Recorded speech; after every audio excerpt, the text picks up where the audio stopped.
मंडी से घर तक। प्रस्तावना।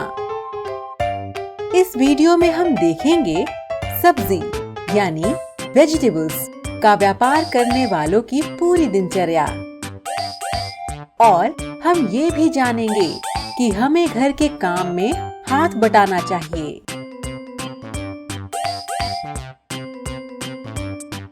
बिट्टू आज घर में आराम से टीवी देख रहा है। बिट्टू, जाओ बाजार से सब्जियां ले आओ। मैं लिख देती हूँ कि कौन सी सब्जियां लानी है। मैं शाम को ले आऊंगा मम्मी। अभी मेरा पसंदीदा कार्टून आ रहा है।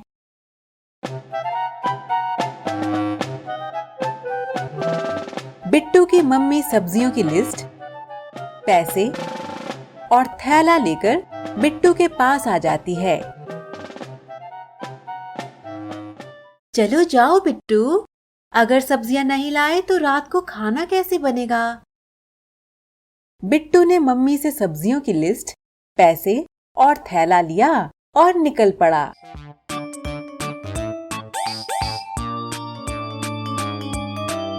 तुम्हारे घर में सब्जियां कहाँ से आती हैं?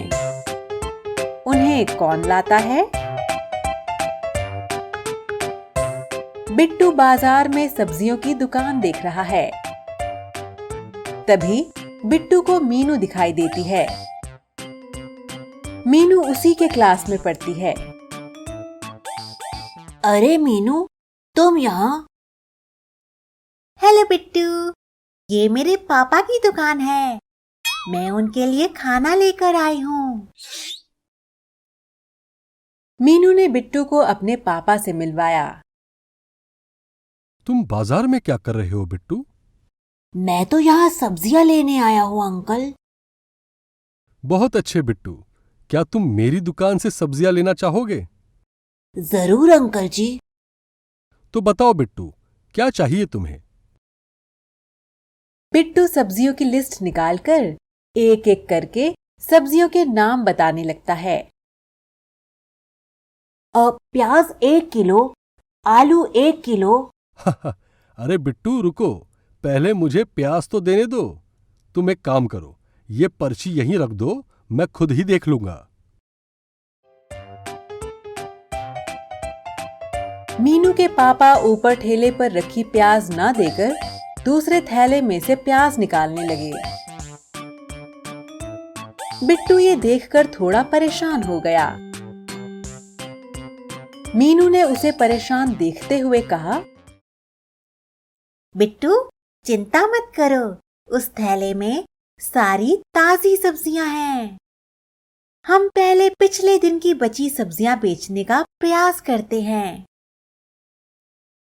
और जैसे जैसे सब्जियां बिकती जाती हैं, हम थैले में से नई सब्जियां निकालकर उन्हें बाहर रखते हैं। क्या तुम बता सकते हो कि मीनू के पापा पिछले दिन की बची हुई सब्जियां पहले बेचने की कोशिश क्यों करते हैं?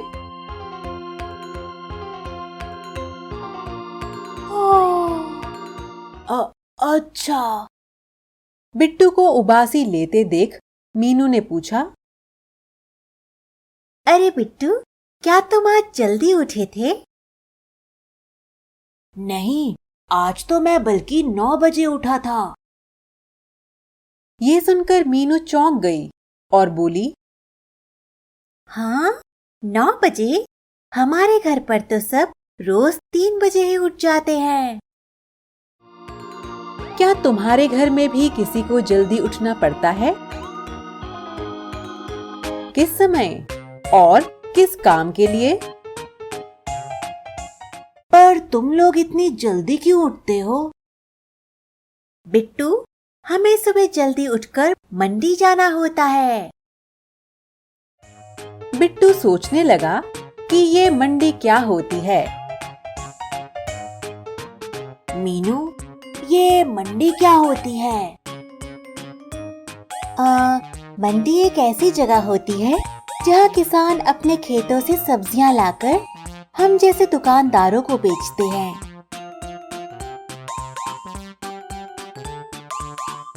बिट्टू को तो मंडी के बारे में पता ही नहीं था। अब वो ये सोचने लगा कि मीनू और उसके परिवार के लोग सब्जी बेचने के लिए और क्या-क्या करते होंगे। अरे बिट्टू, तुम इतना क्या सोच रहे हो? मीनू, मैं ये सोच रहा हूँ कि सब्जी बेचने के लिए तुम लोग क्या क्या करते हो? क्या तुम मुझे बता सकती हो? हाँ जरूर बिट्टू, मैं तुम्हें अपनी दिनचर्या के बारे में बताती हूँ। हमारा दिन सुबह 3 बजे से शुरू होता है। हम सब सुबह जल्दी उठकर पहले थैलों में से कल की बची सब्जियां निकालते हैं, फिर अच्छी और खराब सब्जियों को अलग अलग करते हैं। ये सब करने के बाद पापा मंडी से ताजी सब्जियां लेने के लिए निकल जाते हैं। वहाँ पर बहुत सारे लोग सब्जियां बेचने और खरीदने आते हैं। मंडी से सब्जियां खरीदकर पापा उन्हें थैलों में भरकर घर ले आते हैं। फिर हम लोग उन सब्जियों को ठेले पर रख देते हैं। इसके बाद पापा उन सब्जियों को बेचने बाजार आ जाते हैं। उनकी यही कोशिश रहती है कि जो सब्जी पहले खराब हो सकती है वो पहले बिक जाए। बिट्टू अब ये सोच रहा था कि मीनू को कैसे पता चलता होगा कि कौन सी सब्जी पहले खराब हो जाती है। क्या तुम बिट्टू की मदद कर सकते हो ये पता लगाने में कि कौन सी सब्जी जल्दी खराब होती है और कौन सी बाद में?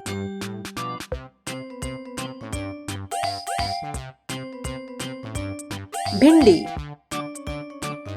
क्या ये जल्दी खराब होती है? जवाब, हाँ, भिंडी जल्दी खराब हो जाती है। टमाटर, इसके बारे में क्या कहोगे? जवाब, हाँ, टमाटर भी जल्दी खराब हो जाता है। आलू, क्या ये जल्दी खराब होता है या देर से? जवाब, आलू को हम कुछ दिनों तक रख सकते हैं। खीरा, ये किस तरफ जाएगा? जवाब, खीरे को भी हम कुछ दिनों तक रख सकते हैं। पालक,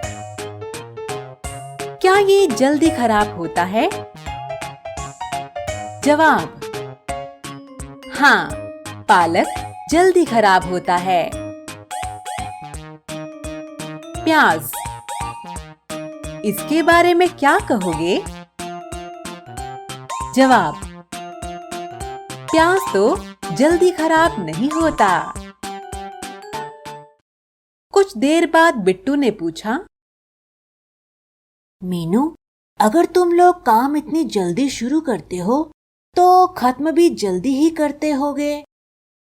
नहीं बिट्टू, पापा तो रात के 10 बजे तक ही सब्जियां बेचकर घर आते हैं।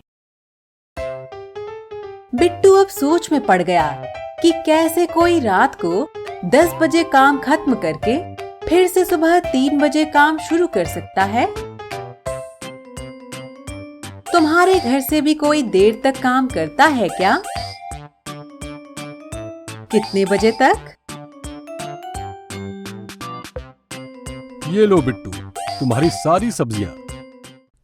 कुल हुआ 120 रुपया। बिट्टू ने मीनू के पापा को रुपए दिए और मीनू को बाय करके घर के लिए चल दिया। बिट्टू रास्ते भर सोचता रहा कि मीनू अपने परिवार की कितनी मदद करती है।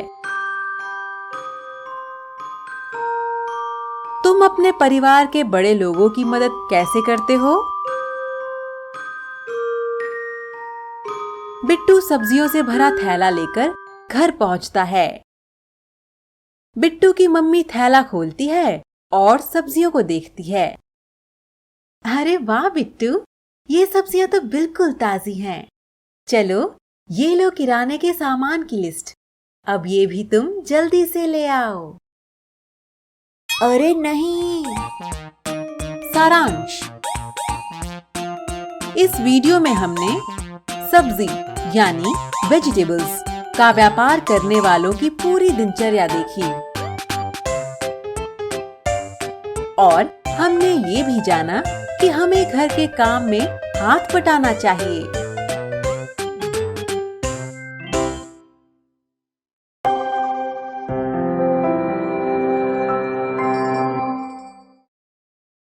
चूं चूं करती आई चिड़िया भाग 1, चिड़िया और उनके घोंसले। प्रस्तावना: इस वीडियो में हम जानेंगे पक्षियों और उनके घोंसले यानी नेस्ट के बारे में। जिया हर दिन की तरह अपनी टेबल पर बैठकर पढ़ रही थी और बोबो भी उसके पास बैठा था। जिया की पढ़ाई खत्म हुई ही होती है जब उसे अचानक चिड़ियों की चूं चूं की आवाज सुनाई देती है। हाँ, बोबो, सुना तुमने? चलो देखते हैं ये किसकी आवाज है। खिड़की के बाहर देखने पर जिया को बहुत सारी चिड़िया दिखाई देती है। वाह, यहाँ तो कितनी सारी चिड़िया हैं और पेड़ पर चिड़ियों का घोंसला भी है। तभी अचानक जिया के नाना जी उसके कमरे में आते हैं। अरे जिया, क्या देख रही हो? मैं बाहर इन पक्षियों को देख रही हूँ नाना जी। जरा मैं भी तो देखूं। नाना जी खिड़की के बाहर देखते हैं। अरे जिया, ये तो बहुत सुंदर है। मेरे घर के पास भी बहुत सारी चिड़ियों के घोंसले हैं। अच्छा, तो नाना जी, आपको तो चिड़ियों के घोंसले के बारे में बहुत कुछ पता होगा। बिल्कुल जिया। तो नाना जी, क्या सारी चिड़िया इसी तरह के घोंसलों में रहती हैं? नहीं, सारी चिड़िया अलग अलग तरह के घोंसले बनाती हैं। लेकिन नाना जी, चिड़िया अपना घोंसला कैसे बनाती हैं? उनके तो हमारे जैसे हाथ नहीं होते। हाँ जिया, उनके तो हमारे जैसे हाथ नहीं हैं। चिड़िया अपनी चोंच की मदद से अपने घर बनाती हैं। अब समझी। पिछले साल बाजार जाते वक्त मैंने देखा कि सड़क के किनारे पर कई सारे पत्थर थे और उन पत्थरों के बीच की खाली जगहों पर कलचिड़ी ने अंडे दिए थे। क्या तुमने कभी कलचिड़ी यानी इंडियन रॉबिन को देखा है? तो क्या वहाँ कलचिड़ी का घोंसला था? हाँ जिया, वहां पर एक घास का घोंसला था और घोंसले को आरामदायक बनाने के लिए उसके ऊपर पौधों की नाजुक टहनी, जड़ें, ऊन, बाल और रुई भी बिछे हुए थे। तो क्या सारी चिड़िया ऐसी मुलायम चीजों से घोंसले बनाती हैं?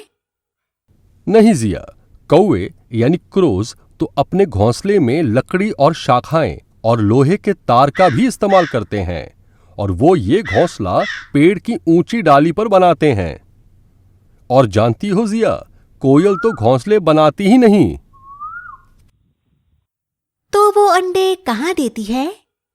क्या तुम्हें पता है कोयल अंडे कहाँ देती है?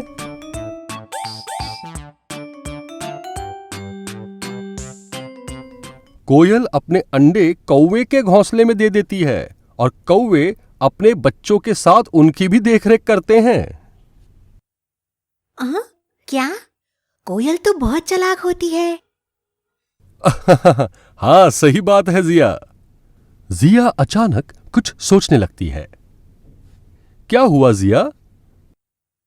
नाना जी, आपके घर की बालकनी में तो कबूतर का घोंसला है, तो क्या इसका मतलब कबूतर हमारे घरों में ही अपना घोंसला बनाते हैं?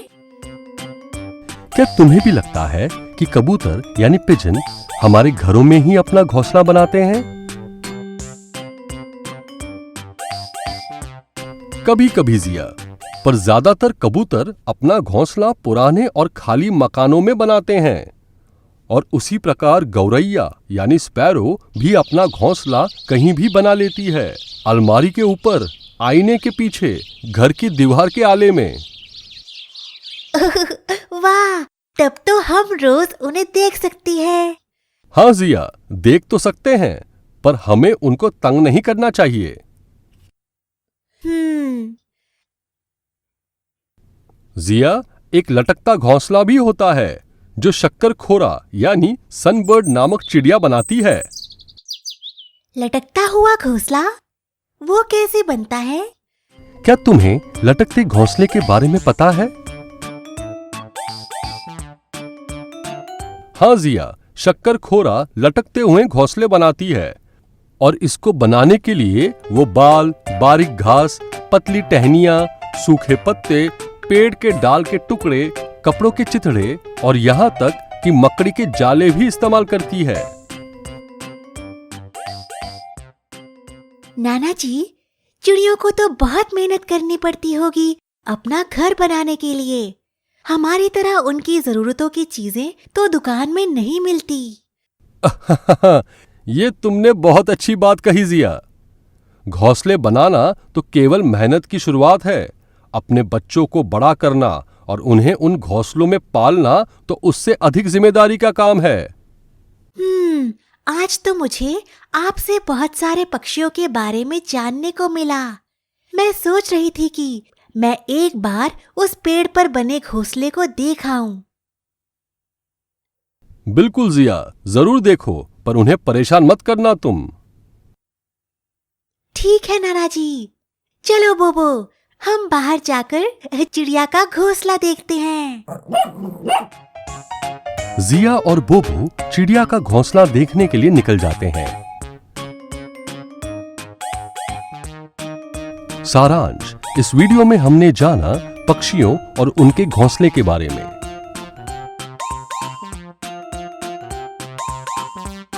अगले वीडियो में हम जानेंगे पक्षियों के पंजों और चोंच के इस्तेमाल के बारे में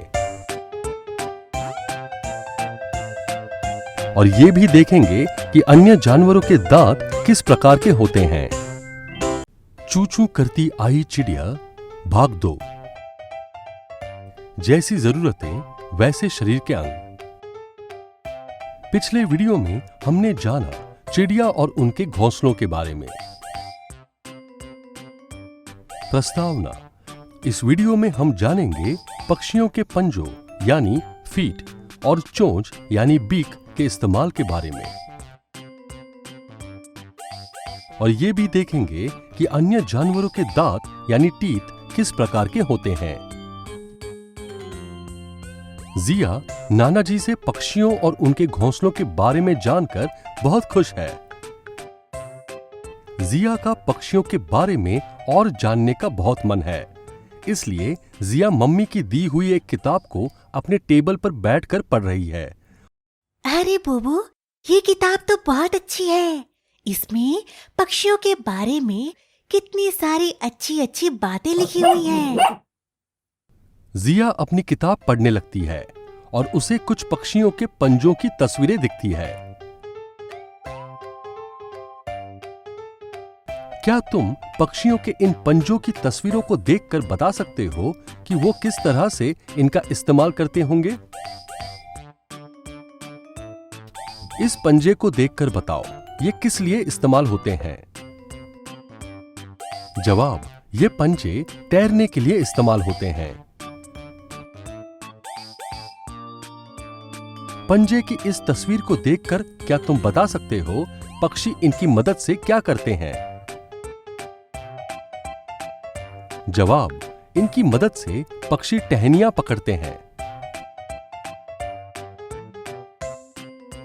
तुम्हें क्या लगता है इन नुकीले पंजों से पक्षी क्या करते होंगे? जवाब, इन नुकीले पंजों से पक्षी अपना शिकार पकड़ते हैं। इस नुकीले पंजे के बारे में तुम्हारा क्या ख्याल है? ये किस लिए इस्तेमाल होते होंगे? जवाब, इसका इस्तेमाल पेड़ पर चढ़ने के लिए होता है। क्या तुम्हें पता है ये लंबे पंजे कैसे पक्षियों की मदद करते हैं? जवाब, ये पंजे जमीन पर चलने के लिए इस्तेमाल होते हैं। पक्षियों के पंजे कितने अलग अलग हैं, है ना बोबो?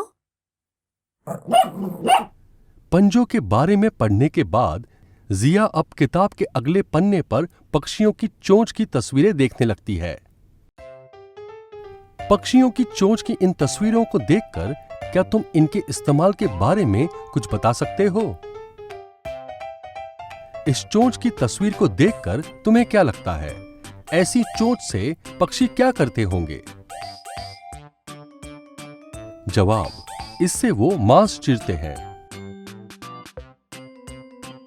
इस नुकीली चोंच को पक्षी किस प्रकार इस्तेमाल करते होंगे? जवाब, लकड़ी में छेद करने के लिए। ऐसी चोंच से पक्षी क्या करते होंगे? जवाब, फूलों से रस चूस कर निकालते हैं। तुम्हें क्या लगता है इतनी लंबी चोंच से पक्षी क्या करते होंगे? जवाब, कीचड़ में छानबीन करके कीड़े खोदकर निकालते हैं।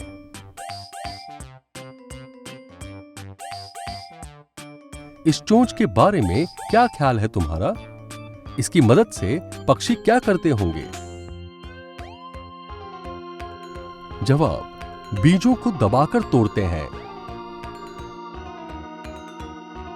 इस चोंच का इस्तेमाल पक्षी किस लिए करते होंगे? जवाब, काटने के लिए। जिया ने पक्षियों की चोंच के बारे में पढ़ना खत्म ही किया होता है कि तभी नाना जी उसके कमरे में आते हैं। अरे जिया, तुम क्या पढ़ रही हो? मैं तो पक्षियों के बारे में पढ़ रही हूँ नाना जी। मैंने जाना कि उनके अलग अलग तरह के पंजे और अलग अलग तरह के चोंच होते हैं। बहुत अच्छे जिया। पर नाना जी, क्या पक्षियों के दांत होते हैं जैसे मेरे और बोबो के हैं? ज्यादातर पक्षियों के तो दांत नहीं होते हैं जिया, और वैसे भी सारे प्राणियों के दांत अलग अलग तरह के होते हैं। जैसे तुम्हारे दांत बोबो से अलग है, उसी तरह। बोबो के दांत तो काफी नुकीले हैं नाना जी। हाँ, बिल्कुल सही कहा जिया। बोबो के दांत उसके जरूरतों के हिसाब से हैं। कुत्तों के दांत नुकीले हैं ताकि वो मांस को चीरकर खा सके। अच्छा, तो फिर बिल्ली के दांत कैसे होती हैं नाना जी? तुम्हें क्या लगता है बिल्ली के दांत कैसे होंगे? बिल्ली के दांत भी नुकीले होते हैं, मांस फाड़ने और काटने के काम आते हैं। अच्छा। और बिल्ली के दांतों की तरह सांप के दांत भी नुकीले होते हैं, पर वो अपने शिकार को चबाते नहीं हैं, बल्कि निगल जाते हैं। सांप के खाने का तरीका तो बहुत अलग है। क्या गाय भी ऐसे ही खाती हैं? उनके दांत कैसे होते हैं? नहीं जिया, गाय तो चबाकर खाना खाती है। उनके आगे के दांत छोटे होते हैं, पत्तों को काटने के लिए, और उनके पीछे के दांत बड़े और चपटे होते हैं, घास चबाने के लिए। और हमारे बगीचे में जो गिलहरी है, उसके दांत कैसे होते हैं? क्या तुम्हें पता है गिलहरी के दांत कैसे होते हैं? गिलहरी के दांत तो हमेशा बढ़ते ही रहते हैं, क्योंकि गिलहरी के दांत काटने और कुतरने के कारण हमेशा घिसते रहते हैं। अरे वाह! अगर हमारे दांत भी हमेशा बढ़ते, तब तो वो हमसे भी ज्यादा लंबे हो जाते। हा, ये तो बहुत मजेदार बात कही तुमने। चाहे हमारे दांत बढ़े या ना बढ़े, हमें अपने दांतों का ख्याल रखना चाहिए और रोज अच्छे से ब्रश करना चाहिए। जी नाना जी। वरना क्या होगा जिया? क्या नाना जी? वरना नाना जी की लाई हुई चॉकलेट्स तुम नहीं खा पाओगी। जिया, बोबो और नाना जी सब जोर से हंसने लगते हैं। सारांश, इस वीडियो में हमने जाना पक्षियों के पंजों और चोंच के इस्तेमाल के बारे में और ये भी देखा कि अन्य जानवरों के दांत किस प्रकार के होते हैं।